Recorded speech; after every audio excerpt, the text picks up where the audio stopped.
Olá, tudo bem? Sou o Reginaldo Rocha, evangelista e professor bíblico, dando sequência à nossa série de estudos A Plenitude do Evangelho. No vídeo anterior, nós estudamos sobre os princípios fundamentais que regem a vida de todo ser humano, tais como família, casamento. Deus, quando criou homem e mulher, ele disse para ambos: portanto, deixem pai e mãe e unam-se, tornando-se uma só carne. Também outro princípio que nós estudamos foi acerca do descanso. Deus, ao criar céus e terra, no sétimo dia descansou. Portanto, Deus fez toda a criação em 6 dias e no sétimo dia descansou, abençoou o dia sétimo e santificou o mesmo. Também estudamos sobre a relação entre vida e morte. Como o ser humano foi formado, como gerou a vida. Deus, do pó da terra, formou o homem e soprou em suas narinas o fôlego de vida. E o homem tornou-se alma vivente. O homem não tem uma alma vivente. Ele é uma alma vivente. Muito bem, no estudo de hoje nós vamos falar sobre a origem do mal. O que a palavra de Deus nos diz sobre a origem do mal? Como surgiu o mal? Tudo começou lá no céu. Ezequiel, capítulo 28, versos 14 e 15, nos diz o seguinte: Tu eras querubim da guarda ungido, e te estabeleci, permanecias no monte santo de Deus, no brilho das pedras andavas. Perfeito eras nos teus caminhos, desde o dia em que fostes criado, até que se achou iniquidade em ti.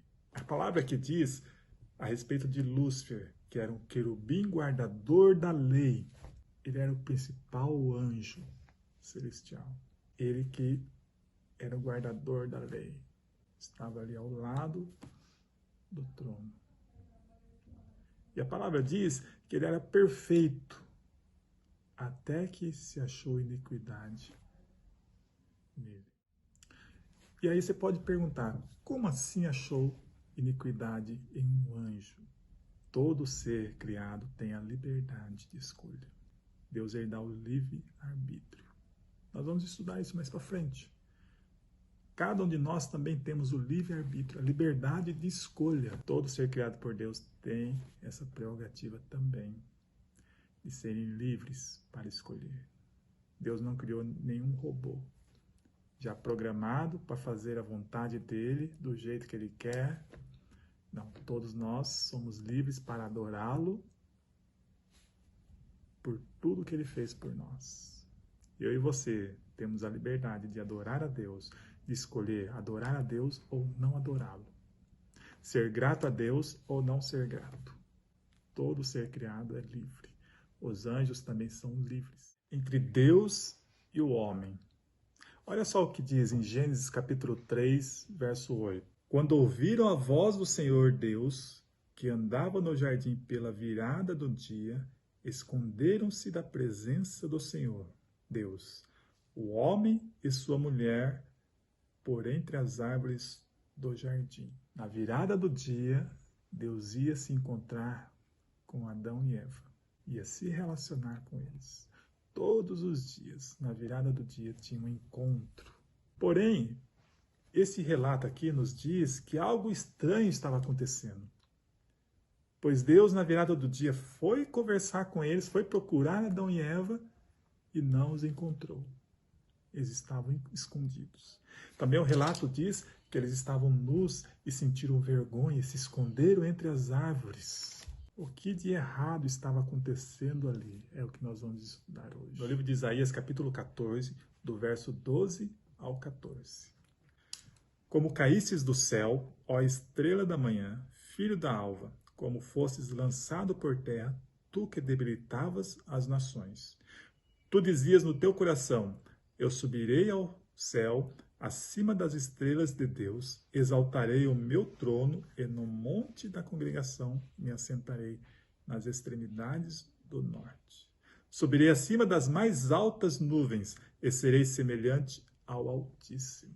Percebe que ele começou a corromper-se, ele se achou digno, merecedor de se assentar no trono de Deus.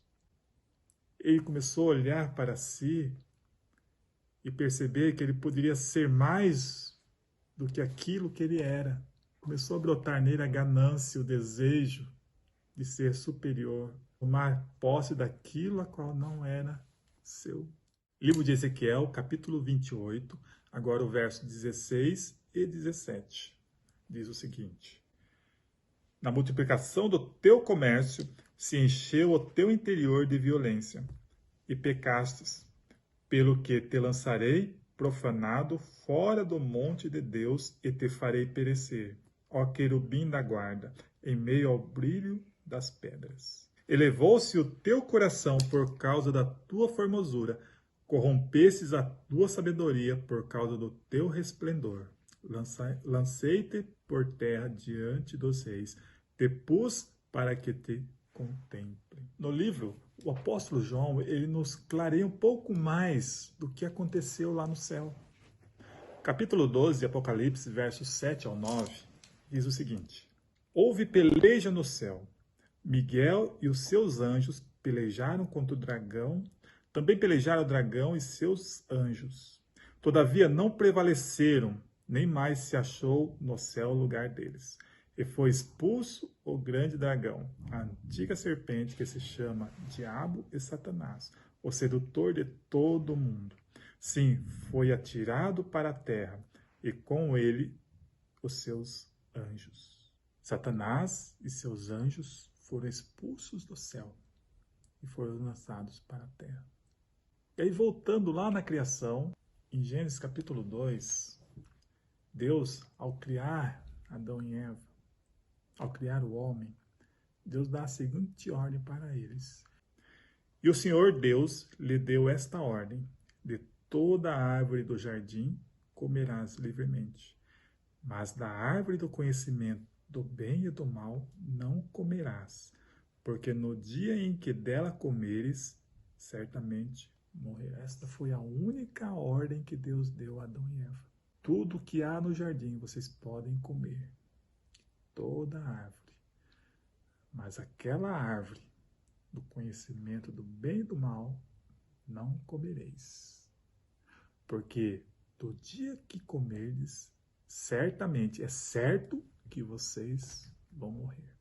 Esta foi a ordem que Deus deu a ambos.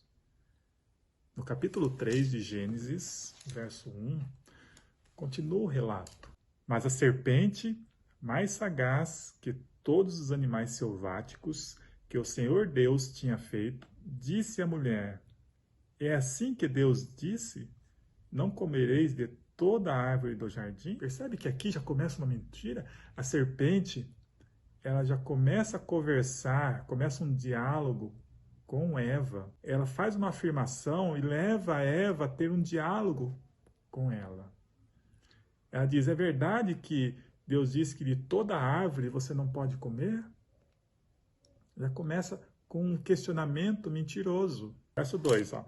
Respondeu-lhe a mulher: do fruto das árvores do jardim podemos comer, mas do fruto da árvore que está no meio do jardim, disse Deus, dele não comereis, nem tocareis nele, para que não morrais. Percebe-se que aqui Eva já acrescentou algo que Deus não disse? Deus apenas falou o quê? Não comer. E aqui Eva já acrescenta algo que Deus não tinha falado a eles. Eva fala que não apenas comer, mas também não tocar.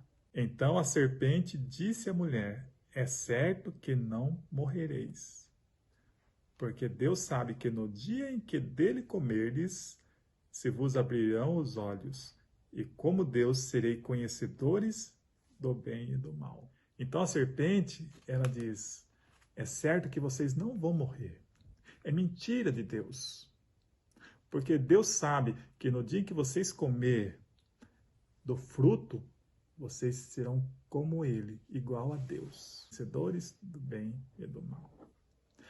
Percebe que a serpente, ela quer o mesmo desejo que ela tinha, que Satanás tinha, lá no céu, de querer ser igual a Deus, semelhante ao Altíssimo, ela começa a introduzir essa mesma vontade em Eva.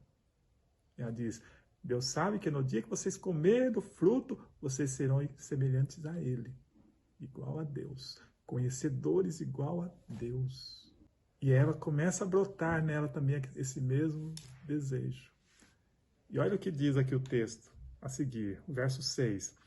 Vendo a mulher que a árvore era boa para se comer, agradável aos olhos e árvore desejável para dar entendimento, tomou-lhe do fruto e comeu, e deu também ao marido, e ele comeu. Abriram-se então os olhos de ambos, e percebendo que estavam nus, coseram folhas de figueira e fizeram cintas para si. Então, ela começou a contemplar e desejar o fruto. Ela foi, pegou o fruto, comeu e deu também para Adão, e ambos comeram. E abriram-se os olhos, e eles tiveram vergonha um do outro, pois estavam nus. A glória de Deus é que cobria a sua vergonha. Quando eles se afastaram da glória de Deus, eles perceberam que estavam nus e sentiram vergonha e se esconderam. Também aqui o relato diz, olha só que interessante. O relato aqui diz, coseram folhas de figo e fizeram vestimentas para si. Tempos depois já não existia mais as folhas, né? Pois elas se desintegram. E novamente estavam nus. Ou seja, a providência que eles estavam tomando para se esconder, para tapar a nudez, não adiantava. E olha só a providência divina. Fez o Senhor Deus vestimenta de peles para Adão e sua mulher, e os vestiu. O homem, na sua inocência, fez vestimentas de folha de figo, que não resolveu o problema. E Deus, na sua sabedoria, fez para o ser humano vestimenta de pele de animal. Segue o relato aqui, o verso 8 do capítulo 3. Quando ouviram a voz do Senhor, Deus, que estavam no jardim pela viração do dia, esconderam-se da presença do Senhor, Deus, o homem e sua mulher, por entre as árvores do jardim. E chamou o Senhor Deus ao homem e lhe perguntou, onde estás?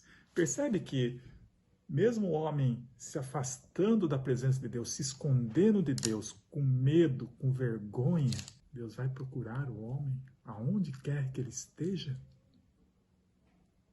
Às vezes nós temos medo de Deus, temos vergonha, pois somos pecadores, às vezes cometemos falhas, mas não devemos ter vergonha. Pois Deus está sempre à nossa procura. Deus está sempre à sua procura. E Deus pergunta a Adão e Eva, aonde estás? E ele responde no verso 10, ouvi a tua voz no jardim, e porque estava nu, tive medo, e me escondi. Então Deus perguntou, quem te fez saber que estava nu? Comestes da árvore que eu te ordenei que não comesses? Então disse o homem, a mulher que me deste por esposa, ela me deu da árvore e eu comi. Disse o Senhor à mulher, que é isso que fizestes? Respondeu a mulher, a serpente me enganou e eu comi. Percebe que um ficou empurrando para o outro? Um começou a culpar o outro? Adão culpou a mulher. E quem que fez a mulher? Foi Deus. A mulher culpou a serpente. E quem criou a serpente? Foi Deus. Percebe que o homem nunca assume a sua responsabilidade. Sempre arruma desculpas. Depois desse ato de desobediência de Adão e Eva, o pecado passou a predominar sobre a terra. E olha só em Romanos, capítulo 3, verso 10. Como está escrito, não há um justo, nenhum sequer. Não há quem entenda, não há quem busque a Deus. Todos se extraviaram, a uma se fizeram inúteis. Não há quem faça o bem, não há nenhum sequer. Também Romanos capítulo 5, verso 12, o apóstolo Paulo conclui dizendo o seguinte: portanto, assim como por um só homem entrou o pecado no mundo, e pelo pecado a morte, assim também a morte passou a todos os homens, porque todos pecaram. Muita atenção agora. Satanás, ele se corporificou na serpente para enganar a mulher. Em 2 Coríntios, capítulo 11, verso 14, o apóstolo Paulo diz o seguinte: e não é de admirar, porque o próprio Satanás se transforma em anjo de luz. Ele tem a capacidade de se corporificar para enganar. Percebe lá no deserto o que aconteceu com Jesus? Quando Satanás foi ter com ele, transformou-se em um anjo de luz para enganar o próprio Senhor Jesus? Como que ele usa das suas artimanhas para enganar as pessoas?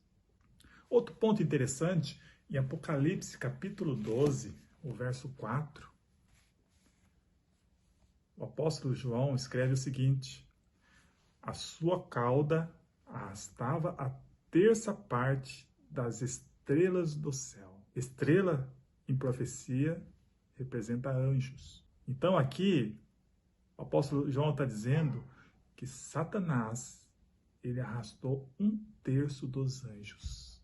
E todos foram expulsos do céu, de acordo com o texto, e lançados aqui na terra. Você faz ideia quantos anjos maus, quantos demônios existem aqui na terra? A palavra de Deus diz que há miríades e miríades de anjos. Ela não quantifica o número de anjos. Há muitos e muitos anjos. Porém, 1/3 de todos os anjos criados se transformaram em demônios. Por isso que é importante, ao nós nos levantarmos, orarmos a Deus, pedindo a sua proteção, que Ele nos proteja do mal, nos proteja dos anjos maus, que Ele proteja nossa família. Não deixe de fazer isso. Todas as manhãs, ore a Deus, pedindo a sua proteção, pedindo para que os seus santos anjos nos acompanhem ao levantar e ao deitar. Não deixe de fazer isso. Em Romanos capítulo 6, verso 23, aqui fala: porque o salário do pecado é a morte, mas o dom gratuito de Deus é a vida eterna em Cristo Jesus, nosso Senhor. Nós já vimos que o pecado, ele se alastrou pelo mundo. E aqui a palavra diz que o salário do pecado é a morte. Então, o que fazer? Qual a providência divina em relação ao pecado, à morte? O que Deus fez para nos libertar? É o que nós veremos no próximo estudo. Deixe de compartilhar este vídeo. Se você ainda não se inscreveu, se inscreva no nosso canal. Dê um clique no sininho. Dê um like também. Faça seus comentários. E que Deus o abençoe. E não se esqueça, porque o Evangelho é o poder de Deus para nos salvar.